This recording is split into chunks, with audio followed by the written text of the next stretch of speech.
राज्यपाल तमिलिसाई ने कहा है कि इब्राहीमपट्टनम अस्पताल में परिवार नियोजन उपचार में विफलता के कारण 4 लोगों की मौत होना सामान्य बात नहीं है। उन्होंने कहा है कि जांच चल रही है और पूरे कारणों का पता रिपोर्ट के बाद चलेगा। बाद में उन्होंने निम्स में पीड़ितों से मुलाकात की।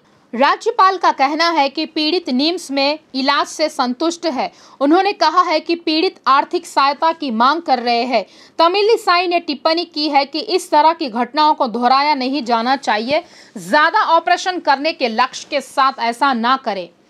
लक्ष्य और ज्यादा ऑपरेशन जल्दी करना है। उन्होंने कहा है कि डॉक्टर के रूप में उन्हें लगता है कि यह घटना संक्रमण के कारण हुई है।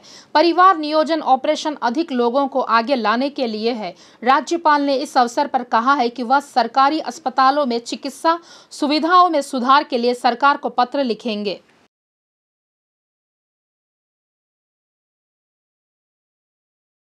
मंत्री हरीश राव ने जाने माने भारतीय डॉक्टर विश्वविख्यात कैंसर विशेषज्ञ डॉक्टर नोरी दत्तात्रेय की आत्मकथा the journey of my life का विमोचन तेलुगु विश्वविद्यालय सभागृह में किया। आप सभी के साथ इस पुस्तक को लॉन्च करते हुए गर्व हो रहा है। डॉक्टर नोरी ने संयुक्त राज्य अमेरिका के राष्ट्रपति का इलाज किया। उन्होंने गरीबों का इलाज किया। यह अध्ययन करने वाले प्रत्येक डॉक्टर के लिए उत्साहजनक है। इतना ही नहीं, हर नागरिक को इसे पढ़ने की जरूरत है। इस पुस्तक में कैंसर से बचे लोगों की सफलता की कहानियां शामिल है। यह सभी के लिए एक प्रेरणा है। यह एक अद्भुत किताब है। उन्होंने कहा है कि यदि आप इस पुस्तक को पढ़ेंगे तो आपको पता चलेगा कि एक सफल डॉक्टर के जीवन में कितनी कठिनाइयां होती है, कितनी मेहनत होती है, वे कैसे उनसे पार कर पाते हैं और उच्च पद पर पहुंचते हैं। अंत में उन्होंने कहा है कि यह किताब सबके दिलों को छू जाएगी। दुनिया में कैंसर के इलाज के उन्नत तरीकों के बारे में बताया गया है। पार्थ सारथी रेड्डी एक उन्नत अस्पताल ला रहे हैं। एक सलाहकार के रूप में डॉक्टर नोरी का होना बहुत अच्छी बात है। राज्य की शिक्षा मंत्री सबिता इंद्रा रेड्डी ने महेश्वरम निर्वाचन क्षेत्र के बड़गमपेट नगर निगम के कई वार्डों में लाभार्थियों को नई स्वीकृति आसरा पेंशन सौंपी। मुख्यमंत्री चंद्रशेखर राव ने राज्य में लागू नई पेंशन में रंगारेड्डी जिले के 54,000 नए लाभार्थियों को देने के लिए मुख्यमंत्री को धन्यवाद दिया। इस अवसर पर मंत्री ने बताया कि बड़गमपेट नगर निगम के वृद्धों, विधवाओं, विकलांगों, अविवाहित महिलाओं एवं लाभार्थियों को 2,000 से अधिक नवीन सहायता पेंशन लाभार्थियों को उपलब्ध कराकर अत्यंत प्रसन्नता हो रही है। लंबित योजनाओं को शीघ्र पूरा कर लिया जाएगा। इस कार्यक्रम में mayor Parijata Narasimha Reddy, commissioner Krishna Reddy, deputy mayor Shekhar, corporation के कॉरपोरेटर और कई अन्य अधिकारियों ने भाग लिया। श्रम मंत्री चामकुरा मल्लारेड्डी ने जवाहर नगर निगम अंतर्गत मेडचल जिले और विभिन्न डिवीजनों में कई विकास कार्यक्रमों का शिलान्यास किया। इस मौके पर कॉरपोरेटर निहारिका गौड़ के निर्देश पर 28वें डिवीजन में बस्ती अस्पताल का उद्घाटन किया गया। बाद में DNR गार्डन में तेलंगाना सरकार की ओर से नए स्वीकृत पेंशन भोगियों को नए पेंशन कार्ड दिए गए। कार्यक्रम में mayor Mekala Kavya, deputy mayor Reddy Srinivas, commissioner Jyothi Reddy, corporator, co-option member और TRS पार्टी नेताओं ने भाग लिया। नरसिंगी नगर निगम TRS पार्टी की साधारण बैठक में विधायक प्रकाश गौड़ ने हिस्सा लिया। उन्होंने आरोप लगाया है कि बीजेपी जातिगत पागलपन के साथ भारत देश को नष्ट कर रही है। उन्होंने उन्हें हिंदू और मुसलमान के बीच मतभेद पैदा करने की कोशिश करना बंद करने की चेतावनी दी है। हम प्रधानमंत्री मोदी और तेलंगाना बीजेपी प्रदेश अध्यक्ष बंडी संजय के साथ आपकी पार्टी को बीजेपी मुक्त भारत कर देंगे। बंडी ने संजय से पूछा था कि यह बताओ कि उनकी पार्टी ने तेलंगाना के साथ क्या किया है। हम बताएंगे कि मुख्यमंत्री ने तेलंगाना के साथ क्या किया। उन्होंने चुनौती दी है। हैदराबाद में हिंदुओं और मुसलमानों के बीच दरार पैदा करने की कोशिश के आरोप में हमने विधायक को जेल भेज दिया है। यह पता चला है कि हैदराबाद में दंगों को 8 घंटे के भीतर नियंत्रित कर लिया गया है और हैदराबाद के लोगों को आश्वस्त किया गया है। तेलंगाना की राज्यपाल तमिलिसाई सुंदरराजन ने कहा है कि रक्तदान करना कोई मामूली बात नहीं है। उन्होंने याद दिलाया कि जब वे रेसिडेंशियल सर्जन के रूप में काम कर रहे थे तो उन्होंने ऐसे दिन देखे जब परिवार के सदस्य भी मरीजों को रक्तदान करने के लिए आगे नहीं आते थे। जिन लोगों ने चिरंजीवी ब्लड बैंक के माध्यम से 50 से अधिक बार रक्तदान किया है, उन्हें राज्यपाल के हाथों राजभवन में चिरू सुरक्षा के नाम से जीवन बीमा कार्ड वितरित किए गए। राज्यपाल ने कहा है कि नया रक्त उन्हीं से आता है जो समय समय पर रक्तदान करते हैं। उन्होंने प्रसिद्ध फिल्म अभिनेता चिरंजीवी को बधाई दी जो ब्लड बैंक के माध्यम से कई लोगों की सेवा कर रहे हैं। उन्होंने कहा है कि वे राजभवन की ओर से रक्तदान कार्यक्रम चला रहे हैं। तमिलिसाई ने चिरंजीवी चैरिटेबल ट्रस्ट को भी इसका हिस्सा बनने के लिए कहा। चिरंजीवी ने कहा है कि वर्ष 1998 में खून की कमी से कई लोगों की मौत हुई। उन घटनाओं ने उन्हें बहुत आहत कर दिया। चिरंजीवी ने कहा है कि उनके प्रशंसक हैं जो उनके लिए कुछ भी कर सकते हैं। हमने 4 लोगों को लाभ पहुंचाने के लिए उनके प्यार को बदलने के इरादे से चिरंजीवी ब्लड बैंक की शुरुआत की है। कहा जाता है कि 2 से 3 हजार लोग अक्सर रक्तदान करते हैं। उन्होंने कहा है कि ऐसे लोगों को किसी प्रकार की सुरक्षा प्रदान करने की मंशा से यह कार्यक्रम चिरू सुरक्षा के नाम से शुरू किया गया है।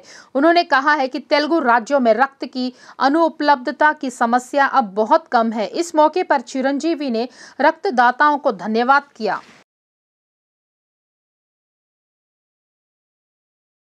भाग्यनगर कॉलोनी गणेश मंडल के पंडाल में टीआरएस राज्य महिला नेता शांति देवी अक्का ने श्री विनायक के दर्शन किए। इस अवसर पर विशेष पूजा व आरती की। उन्होंने आरती के बाद महाप्रसाद ग्रहण किया। पुजारियों ने आशीर्वचन लिए। इस दौरान उन्होंने राज्य व देश में सभी के खुशहाली व समृद्धि की कामना की। कॉलोनी में हर एक की खुशहाली की कामना करते हुए कहा है कि समाज में प्रेम व भाईचारे की भावना बनाए रखना चाहिए। शहर में श्री विनायक चतुर्थी उत्सव बड़ी ही भक्ति भाव के साथ मनाया जा रहा है। शहर के मौजमजाही मार्केट में स्थित भाग्यनगर कॉलोनी गणेश मंडल के तत्वावधान में श्री गणेश उत्सव धूमधाम के साथ मनाया जा रहा है। उत्सव के अंतर्गत विभिन्न कार्यक्रमों का आयोजन किया जा रहा है। इस दौरान भोजन प्रसादी की व्यवस्था की गई। इस कार्यक्रम में रामकृष्णा, शाइनी, शशांक, नवजोत, बब्बू भाटिया, श्रीकांत व अन्य उपस्थित थे। इस भव्य कार्यक्रम में टीआरएस राज्य महिला नेता शांति देवी अक्का मुख्य अतिथि के रूप में पधारे थे। अक्का को शॉल ओढ़ाकर आदर सत्कार किया गया तथा कार्यक्रम के अंत में अक्का ने सबका धन्यवाद किया। आज हम यहाँ पर भाग्यनगर कॉलोनी में आए हैं और हर साल आते हैं, हर त्यौहार में आते हैं। बहुत अच्छा लगता है और हम पूरा हमारे तेलंगाना को और हमारे भारत को यही संदेश देना चाहेंगे, शांतिपूर्वक ये त्यौहार मनाएं। और हिंदू, मुस्लिम, सिख, ईसाई हम लोग एक ही हैं, पूरे धर्म एक ही है, भगवान भी एक ही है। तो हम चाहेंगे कि प्यार मोहब्बत बढ़ाएं, न कि नफरत। बस यही चाहेंगे। जैसे यहाँ पे भाग्यनगर कॉलोनी में सब लोग मिलके जैसा प्यार दिखाते हैं, कोने में हमारे देश के यही प्यार बना रहे। विनायक कॉलोनी की विनायक चतुर्थी की सभी को बहुत बहुत बधाई, धन्यवाद। अंबरपेट के नारायण कॉलेज में छात्र की आत्महत्या की घटना में घायल हुए अकाउंटेंट अशोक रेड्डी को अपोलो DRDO अस्पताल में इलाज के दौरान मौत हो गई।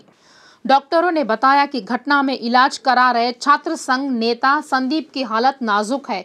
एक अन्य छात्र नेता TSU वेंकटचारी ने खुलासा किया है कि उसकी हालत स्थिर है। सागर रिंग रोड फ्लाईओवर पर लॉरी में आग लग गई। आग को देख ड्राइवर ने फायर ब्रिगेड को फोन किया और दमकल की गाड़ी मौके पर पहुंची। दमकल कर्मियों ने मौके पर पहुंचकर आग पर काबू पाया, लेकिन हादसे के कारणों का भी पता नहीं चल पाया है। पुलिस ने बताया कि ड्राइवर सुरक्षित है। घटना LB नगर पुलिस स्टेशन सीमा की है। मेडचल जिले के जवाहर नगर निगम अंतर्गत वृंदावन कॉलोनी के निवासियों ने सड़क चौड़ीकरण और इसे यातायात के लिए सुविधाजनक बनाने पर प्रसन्नता व्यक्त की है। सड़क चौड़ीकरण का काम करने वाले मंत्री मल्ला रेड्डी और मेयर मेकाला काव्या और नगर आयुक्त को विशेष धन्यवाद दिया गया। कॉलोनी वासियों ने जवाहर के दिवंगत सरपंच प्रसाद की पत्नियों और उनके परिवार के सदस्यों को सड़क चौड़ीकरण कार्यों में मदद करने के लिए धन्यवाद दिया। आदिवासी शक्ति प्रदेश अध्यक्ष शरद नाइक ने पुलिस भर्ती में एससी और एसटी उम्मीदवारों के 20 अंक कम करने की मांग की है। हैदराबाद के उस्मानिया यूनिवर्सिटी आर्ट्स कॉलेज में कांस्टेबल उम्मीदवारों ने विरोध प्रदर्शन किया। इस मौके पर उन्होंने कहा है कि पुलिस भर्ती में ओसी के लिए 20 अंक कम किए गए हैं और उन्होंने बीसी के लिए 10 अंक कम कर दिए हैं। इसी तरह एसी व एसटी के लिए 20 अंक कम कर दिए जाए और तेलंगाना पुलिस भर्ती बोर्ड से उम्मीदवारों के साथ न्याय करने की मांग की है।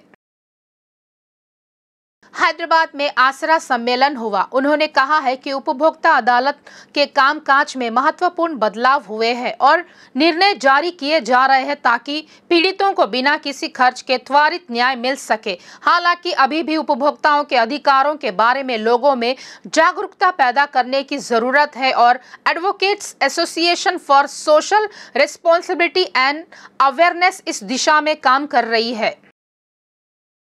देश में 6,809 नए कोरोना मामले सामने आए हैं। इसके साथ ही कुल मामलों की संख्या 4,44,56,535 पहुंच गई है। केंद्रीय स्वास्थ्य विभाग ने खुलासा किया है कि इसमें से 4,38,73,430 लोग ठीक हो गए हैं और 5,27,991 पीड़ितों की जान चली गई है।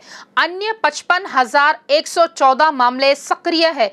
पिछले 24 घंटे में 8,414 लोग इस वायरस से उबर चुके हैं। दैनिक सकारात्मक दर 2.12% है। केंद्रीय स्वास्थ्य विभाग ने खुलासा किया है कि इसमें कहा गया है कि अब तक 2000 दैनिक सकारात्मक दर 2.12% है। केंद्रीय स्वास्थ्य विभाग ने खुलासा किया है, इसमें कहा गया है कि अब तक 213.20 करोड़ लोगों को कोरोना वैक्सीन की खुराक बांटी जा चुकी है। कुल मामलों में से 0.12% मामले सक्रिय है। ठीक होने की दर 98.69% और मृत्यु दर 1.19% है। मौसम विभाग ने कहा है कि अगले 3 दिनों तक तेलंगाना राज्य में गरज के साथ बारिश और बिजली गिरने की संभावना है। कहा गया है कि तेलंगाना राज्य में कल हल्की से मध्यम बारिश होने की संभावना है क्योंकि हवाएं पूर्व और दक्षिण पूर्व दिशा से तेलंगाना राज्य की ओर चल रही है। लोगों को सतर्क रहने की सलाह दी गई है। सरूनगर में पत्रकार के अपहरण का मामला क्राइम फिल्म की याद दिलाता है। हम फिल्मों में ऐसी घटनाएं देखते हैं जहां पत्रकार का अपहरण कर लिया जाता है और चेतावनी दी जाती है कि वह उसके बारे में सच्चाई का प्रचार न करे, लेकिन हैदराबाद में भी फिल्म जैसी घटना हुई है। कॉरपोरेटर द्वारा अपहरण करने वाले मामला उजागर हुआ है। पत्रकार ने सोशल मीडिया प्लेटफॉर्म पर कॉरपोरेटर के खिलाफ प्रचार किया। इस पर गुस्साए कॉरपोरेटर ने उसके अपहरण की योजना बनाई, लेकिन यह सफल नहीं हुई क्योंकि चौकन्ना पुलिस ने आधुनिक तकनीकी इस्तेमाल कर योजना असफल बनाई। इस घटना से शहर में सनसनी फैली।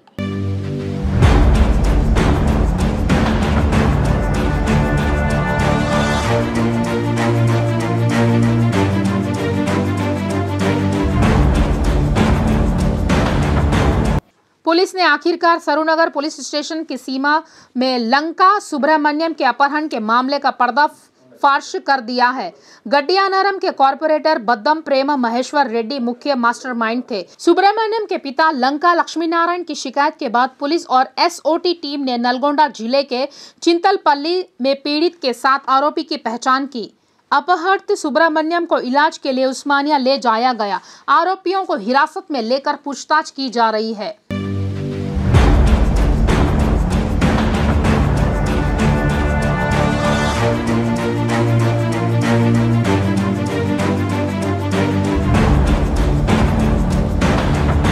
शहर की पीएनटी कॉलोनी में रहने वाले बीजेपी के निर्वासित नेता लंका लक्ष्मीनारायण द्वारा सोशल मीडिया पर कॉरपोरेटर बद्दम प्रेमा महेश्वर रेड्डी के खिलाफ झूठा प्रचार करने का आरोप लगाया गया। इतना ही नहीं, कॉरपोरेटर के समर्थक श्रवण रिश्तेदारों के साथ उन्हें भी प्रताड़ित करने और लक्ष्मी नारायण के भाई लंका मुरली भी अपनी संपत्ति को लेकर चल रहे विवाद के मामले में न्याय करने की मांग की। यह बात श्रवण ने कॉरपोरेटर के संज्ञान में लाई। इस पर वनस्थलीपुरम से बीजेपी के समर्थक पुनीत तिवारी से बात करने वाले कॉरपोरेटर ने लक्ष्मी नारायण को किसी तरह सबक सिखाने के उद्देश्य से अपहरण कर मारपीट करने की कोशिश की।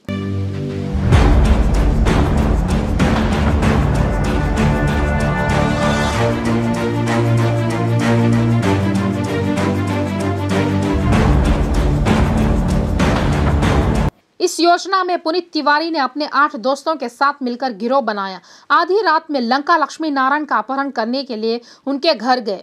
घर के सामने लक्ष्मी नारायण के बेटा सुब्रमण्यम था।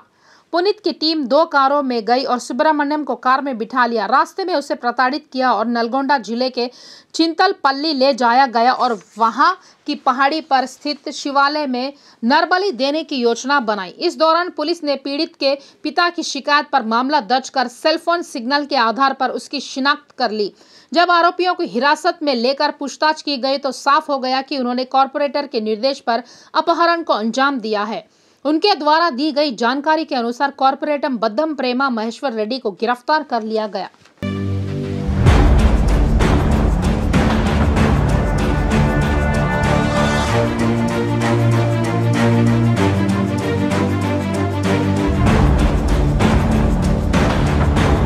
पीड़ित ने कहा है कि उसे अगवा कर नलगोंडा जिले के चिंतापल्ली ले जाया गया, जहां पहाड़ियों में शिव मंदिर में नर बलि की व्यवस्था की गई थी।